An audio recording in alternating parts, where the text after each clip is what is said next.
दोस्तों, यदि आपको सबसे डरावना स्थान चुनना हो तो आप क्या चुनेंगे? शायद जंगल आपको सबसे ज़्यादा डरावना स्थान लगे, किंतु जंगल में हरे भरे पेड़ आपके साथ हैं जिनसे आप कोई फल इत्यादि तोड़कर खा सकते हैं। पशु पक्षियों की आवाज़ों से आप अपना मन बहला सकते हैं।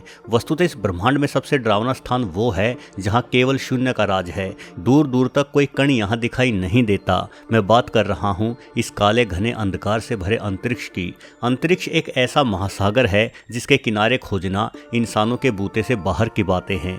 भले ही हमें ये अंतरिक्ष तारों से सजा हुआ दिखाई दे, किंतु दो तारों के बीच दूरी इतनी अधिक है कि ये अंतरिक्ष ठोसता के मामले में बेहद निर्धन मालूम होता है। तो चलिए आज के वीडियो में इस भयंकर अंधकार से भरे अंतरिक्ष की भयानकता को ही जानते हैं। दोस्तों, जब से इंसानों ने अंतरिक्ष में जाना शुरू किया है तब से लेकर अब तक विभिन्न अंतरिक्ष कार्यक्रमों के दौरान 18 अंतरिक्ष यात्रियों की जानें जा चुकी हैं। ये संख्या सुनने में काफ़ी कम लगती है, किंतु हमें ये भी ध्यान रखना चाहिए कि किसी भी अंतरिक्ष मिशन के दौरान सबसे बेहतरीन सुरक्षा के इंतजाम किए जाते हैं। बावजूद इसके अंतरिक्षीय दुर्घटना बहुत भयानक होती है। ऐसी दुर्घटना में किसी भी इंसान के बचने की कोई संभावना नहीं रहती। अनेकों बार अंतरिक्ष यात्रियों को अपने यान से बाहर आना पड़ता है। कल्पना करो कि इस दौरान यदि अंतरिक्ष यात्री अपने यान से थोड़ा भी दूर हो जाए तो क्या हो। खाली अंतरिक्ष में कोई ऐसी वस्तु नहीं है जिसे पकड़कर आप खुद को अपने यान की ओर धकेल पाएं। इसलिए यदि आपके हाथ की पहुंच और अंतरिक्ष यान में 1 इंच की भी दूरी हो जाए तो वो दूरी यूं ही बरकरार रहेगी। आप अपने अंतरिक्ष यान से 1 इंच की दूरी पर ही तैरते रहेंगे, किंतु उस तक कभी पहुंच नहीं पाएंगे। मंजिल को आंखों के सामने देखकर भी मंजिल से कोसों दूर होने के भयानक एहसास से ज़्यादा डरावना और कुछ नहीं हो सकता। हालांकि इस तरह की स्थिति से निपटने के लिए नासा बड़े ही बेहतर इंतजाम रखता है। जब भी कोई अंतरिक्ष यात्री अपने यान से बाहर निकलता है तो उस अंतरिक्ष यात्री का सूट हमेशा एक मजबूत केबल से बंधा रहता है। ये केबल बेहद ही लचीली, पतली, किंतु इतनी मजबूत होती है कि इससे एक ट्रक को बांधकर भी खींचा जा सकता है। वर्ष 1973 में 2 अंतरिक्ष यात्री जिनका नाम पैटे कोनराड और जोए केरविन था, अंतरिक्ष में अपने यान से बाहर स्पेस वॉक करते हुए अपने यान के सोलर पैनल की मरम्मत कर रहे थे। लेकिन पैनल के अचानक घूमने के कारण ये दोनों ही अंतरिक्ष यात्री छिटकते हुए अपने यान से दूर चले गए। उस समय सेफ्टी केबल की मदद से ही ये दोनों अंतरिक्ष यात्री वापस अपने यान में लौट पाए, वरना वो हमेशा के लिए अंतरिक्ष में खो जाते। भले ही ये सुरक्षा केबल बेहद ही मजबूत हो, किंतु अंतरिक्ष में कई छोटे बड़े पत्थर गोली से भी कई गुनी अधिक रफ्तार से तैरते हैं। ये पत्थर भयानक दुर्घटना का कारण बन सकते हैं। इनसे टकराकर ये मजबूत केबल भी किसी धागे के समान टूट जाएगी।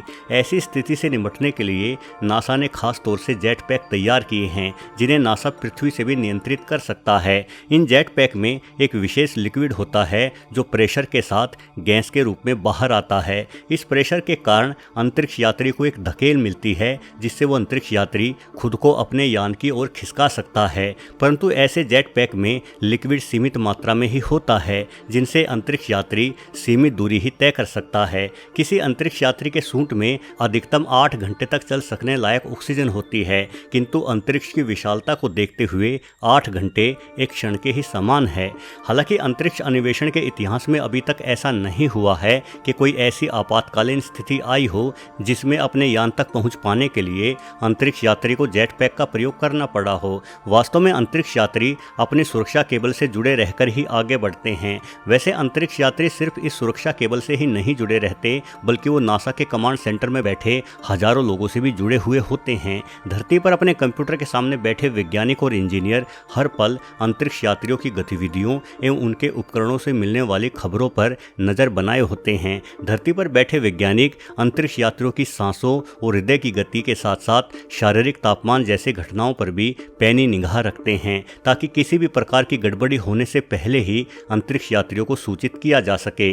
दोस्तों, यदि कोई इंसान जंगल में अकेला भटक जाए तो वो इंसान रोकर अपना दुख हल्का कर सकता है। लेकिन क्या आप जानते हैं कि स्पेस वॉक के दौरान यदि कोई अंतरिक्ष यात्री अकेला रह जाए तो वो अपने हालात पर रो भी नहीं सकता, क्योंकि स्पेस में आंसू आना बेहद ही खतरनाक हो सकता है।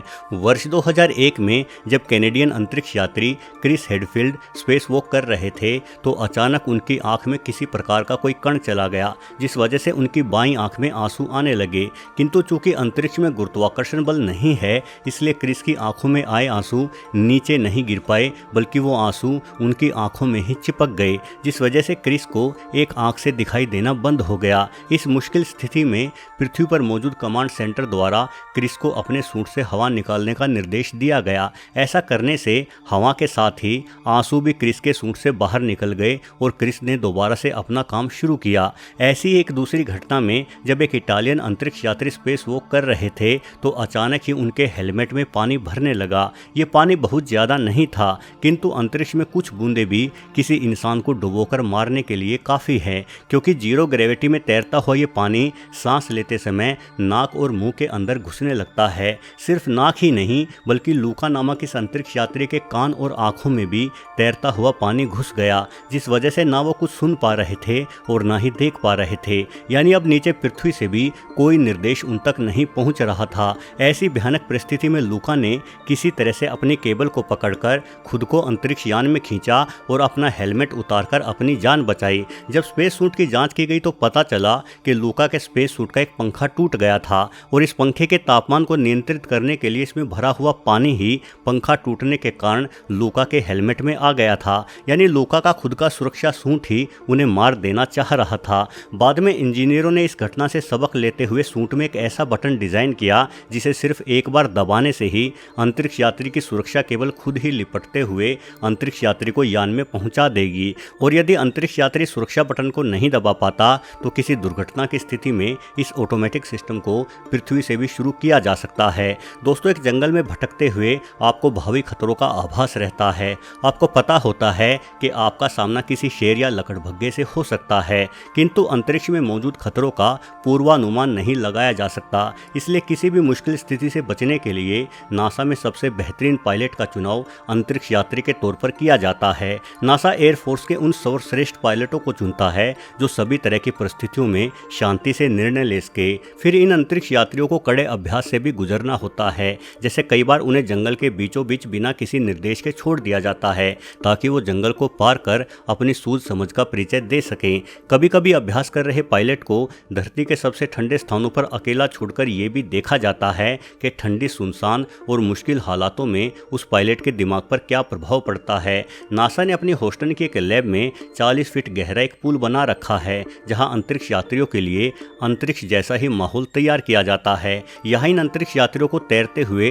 टेलीस्कोप या सैटेलाइट रिपेयर करने जैसे काम सिखाए जाते हैं। इन सब ट्रेनिंग के बाद भी अंतरिक्ष यात्री को एक मनोवैज्ञानिक डॉक्टर की परीक्षा से गुजरना पड़ता है, क्योंकि अंतरिक्ष का अकेलापन किसी भी अंतरिक्ष यात्री को पागलपन का शिकार बना सकता है। इसलिए मानसिक तौर पर कोई अंतरिक्ष यात्री कितना मजबूत है ये जानना बेहद जरूरी है। नासा में एक साथ 60 लोगों को ट्रेनिंग दी जाती है और अंत में मनोवैज्ञानिक जांच के बाद सिर्फ 10 लोगों का ही चुनाव होता है।